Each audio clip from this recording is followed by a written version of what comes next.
अभिनंदन, आभार और बहुत बहुत स्वागत है दोस्तों रियल न्यूज़ नाम के इस यूट्यूब चैनल पर।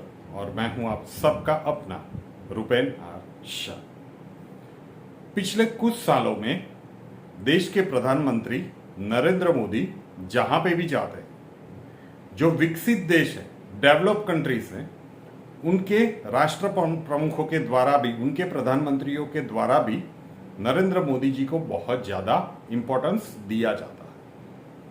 आज इस वीडियो में बात करेंगे कि इसके पीछे की असली वजह क्या है। ऐसी ही कुछ खबर है कि जो सामान्यतः मुझे नहीं लगता कि किसी नेशनल टीवी पे ये तो एक बहुत बड़ा एपिसोड वहां पे होना चाहिए, लेकिन कुछ जगह पे, कहीं छोटी मोटी जगह पे सुनाई गई होगी। इसकी एक बहुत बड़ी वजह है फाइनेंशियल प्रोस्पेक्ट्स। कोविड के बाद पश्चिमी देशों में, विश्व के कई देशों में आर्थिक व्यवस्था बहुत तेजी से चरमराई है। कई लोग ये भी कह रहे हैं कि भारत का भी डेप्थ 50,000 करोड़ से 1.5 लाख करोड़ तक पहुंच गया है। अब जीडीपी की रेशियो के कितने परसेंट है उसका डिक्लेरेशन हो चुका है, उस टॉपिक के ऊपर हम बात नहीं करेंगे। और ये भी इंटरनेशनल संस्थाओं ने ही रेट करके कहा है कि ये अपॉर्चुनिटी के लिए लिया गया है, इससे भारत को कोई तकलीफ नहीं है। आईएमएफ ने भी जब अलग अलग देशों में मंदी की संभावनाएं क्या है परसेंटेज वाइज, उसमें इंडिया को 0% पे रखा है। तो ये सब कुछ क्या ओवरनाइट हो गया, रातों रात हो गया? जी बिल्कुल नहीं साहब। 2014 में नरेंद्र मोदी देश के प्रधानमंत्री के तौर पे जब उन्होंने शपथ ली, उससे पहले 2013 में ये जो कुछ भी मैं कह रहा हूं ये सारे के सारे कोट है, और जो न्यूज़ भी अभी मैं बता रहा हूं ये भी बिजनेस स्टैंडर्ड में कोट किया गया है 29 जून को। आप सभी सब कुछ जाके चेक कर सकते हैं। तो तब तत्कालीन जो प्रधानमंत्री थे मनमोहन सिंह जी, उनके आदेश से राजन जी ने जितने भी पीएसबीज थे, मतलब पब्लिक सेक्टर जो बैंक थे, प्राइवेट बैंक और पब्लिक सेक्टर बैंक, तो पब्लिक सेक्टर बैंक में छानबीन शुरू की कि जितना भी प्रॉफिट दिखाया जा रहा है क्या सच में इतना प्रॉफिट है, या फिर कोई झोल झाल करके कुछ मायावी आंकड़ों का जाल प्रस्तुत किया जा रहा है। और जब वो छानबीन चली तो जो प्रॉफिट का ग्राफ इस तरह से जा रहा था वो तेजी से नीचे आने लगा। और उसी दौरान 2014 में नरेंद्र मोदी जी ने देश की सत्ता संभाली, पहली बार जब वो प्रधानमंत्री बने। तो बिजनेस स्टैंडर्ड का ही ये आर्टिकल है जिसे मैं कोट कर रहा हूं।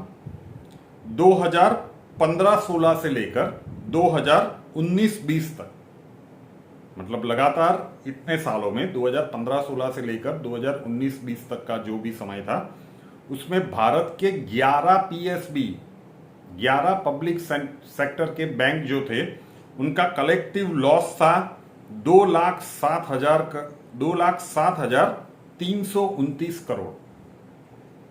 बिजनेस स्टैंडर्ड के हवाले से जो प्रकाशित किया गया है उसी आंकड़े को मैं कोट कर रहा हूं कि इतना कलेक्टिव लॉस था उन सारे 11 बैंकों का। तो किस प्रकार से मोदी सरकार ने इन पीएसबीज को बचाया। अब अमेरिका में भी देख रहे हैं कि किस तरह से पैनिक क्रिएट हुआ जब धड़ाधड़ बैंक बंद होने लगे। लोगों का विश्वास अगर इन बैंक्स के ऊपर से उठ जाता, पब्लिक सेक्टर बैंक की हम बात कर रहे हैं, और वो कौन कौन से ये भी सबको मालूम है, नहीं पता तो मैं अभी बता देता हूं कि वो कौन से 11 बैंक थे। वो समय तो निकल चुका। तो पहले तो पब्लिक में पैनिक क्रिएट नहीं होने दिया, ना ही उद्योगपतियों में पैनिक क्रिएट होने लगा कि भाई वहां पे इन्वेस्ट कर सकते हैं या नहीं कर सकते हैं किसी भी प्रकार से। एनपीए जो इनका बहुत ज्यादा था उसे कम करने की कोशिश की, और उसका ही कारण है कि 2022-23 का जो लास्ट फाइनेंशियल ईयर है, वहां पे इन पब्लिक सेक्टर बैंक का प्रॉफिट है 1,04,000 करोड़ रुपीस। मतलब 2015-16 से लेकर 2019-20 में जो कलेक्टिव लॉस था 2,07,329 करोड़ रुपये, उसकी जगह पे एक फाइनेंशियल ईयर का प्रॉफिट 1,04,000 करोड़ रुपये कलेक्टिवली इन बैंक्स का हुआ है। और ये पहली बार नहीं हुआ है, लास्ट ईयर भी जो उसके पहले वाला फाइनेंशियल ईयर था तब भी 66,000 का कलेक्टिव प्रॉफिट था इन बैंक्स का। तो ये जो टर्न अराउंड हुआ है इंडियन इकोनॉमी में, भारत की पब्लिक सेक्टर बैंक की जब स्ट्रेंथनिंग बढ़ी है, तो भारत की इकोनॉमी का जो पिक्चर है वो बहुत ही अच्छा दिख रहा है वर्ल्ड इकोनॉमी में। और यही कारण है कि मोदी जी को वर्ल्ड के ये टॉप लीडर्स बहुत ही ज़्यादा इंपॉर्टेंस देने लगे। वैसे भारत में कई ऐसे पढ़े लिखे मुख्यमंत्री भी हैं, अच्छे खासे पढ़े लिखे, जो प्रधानमंत्री जी के कम पढ़ने लिखने पर सवाल उठाते हैं कि ये तो पढ़े लिखे नहीं है, लेकिन फिर भी देश के लिए इन्होंने जो किया है, अगर 2014 में और 2019 में आपने प्रधानमंत्री जी को मौका दिया है देश की शासन संभालने का, तो उन्होंने देश की अर्थव्यवस्था के लिए क्या कहा है, क्या किया है, उसके आंकड़े हम प्रस्तुत कर रहे हैं। वो कौन से 11 बैंक थे जो बहुत बड़ी मुसीबत में थे 2015-16 से लेकर 2019-2020 तक, मतलब कोविड के पहले वाले ईयर्स की हम बात कर रहे हैं।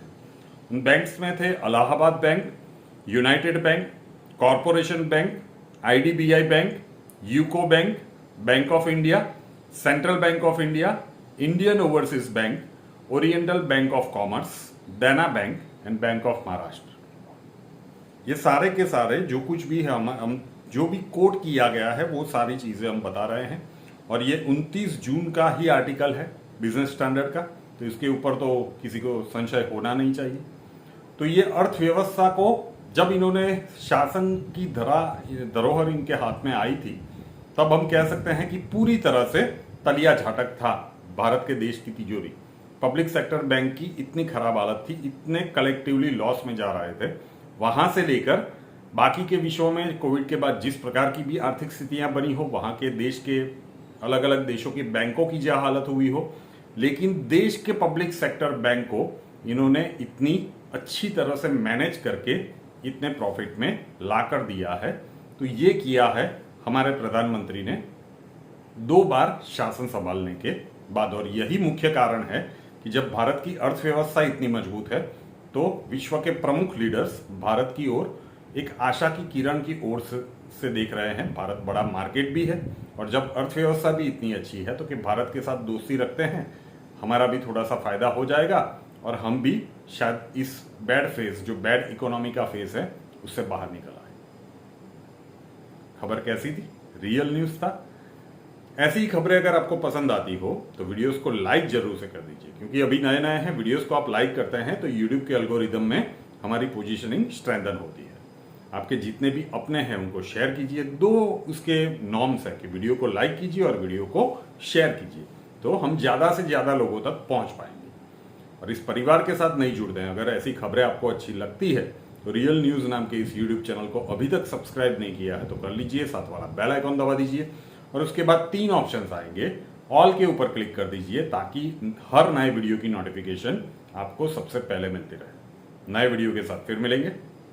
जय हिंद।